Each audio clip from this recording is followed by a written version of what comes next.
মধ্যযুগ কায়দা আগুন চারপাশ থেকে আগুন লাগিয়ে যাদের সঙ্গে তাদের মতান্তর তৈরি হয় তাদেরকে পুড়িয়ে দিতে হবে।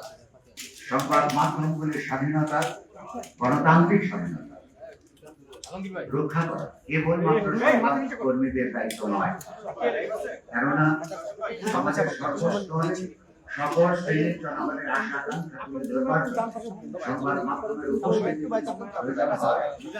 সেই প্রয়োজনে এগুলোকে সুষ্ঠুভাবে বিকশিত হবার এবং সক্রিয় থাকবার জন্য সহযোগিতা দান তথা সমাজের দায়।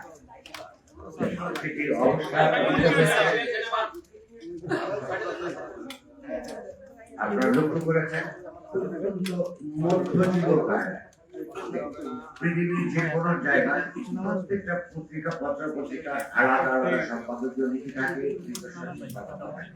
গুরুত্বপূর্ণ হচ্ছে সেটা সবাই সবার মতো করে প্রকাশ করতে পারে কি পারে না। সেই কারণে কারো কোনো মতামত পছন্দ হয় না বলে একটা দেশে পত্রিকার অফিসের ভেতরে কাজকর্ম করার সময়ে যখন সংবাদকর্মীরা কাজ করছে তখন পত্রিকা অফিসের মধ্যে আগুন লাগিয়ে দিয়ে এবং দমকল বাহিনী আসবার সুযোগ বন্ধ করে দেওয়ার মধ্যে পরিষ্কার ভাবে এই গোষ্ঠীকে লক্ষ্য প্রস্ফুটিত চেয়েছেন। সে কারণে আমরা সাহস করি, আমরা যখন আমাদের নিজেদের নিরাপত্তার জন্য মত প্রকাশের স্বাধীনতার জন্য আমাদের মতো করে যার যার মতো করে লড়াই করছি, সেই জায়গায় সে আপনাদের সহানুভূতি, সমর্থন এবং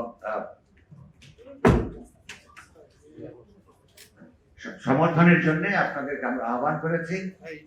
অত্যন্ত বিনয়ের সঙ্গে আমরা আশা করব যে এই কাজটা যদি শুধু আমাদের নয় এবং এটা আপনারও, সেইটার জন্য সম্মতি জ্ঞাপনের জন্য আপনাদেরকে অনুরোধ করবার জন্য আমরা আপনাদেরকে ডেকেছি। আপনাদের আবারও ধন্যবাদ। আমরা আশা করবো যে সবাই যাতে কথা বলতে পারি, আমরা মানুষকে দেখানোর প্রয়োজন, রাষ্ট্রকে দেখানোর প্রয়োজন, অগণতান্ত্রিক শক্তিসমূহকে দেখানোর প্রয়োজন যে গণতন্ত্র বিকাশের জন্য সংবাদ মাধ্যম প্রতিষ্ঠানগুলোর বিকাশের স্বার্থে এই দেশের চিন্তাশীল সব মানুষেরা, সকল পেশার মানুষেরা সংঘবদ্ধ আছেন। সবাই ধন্যবাদ।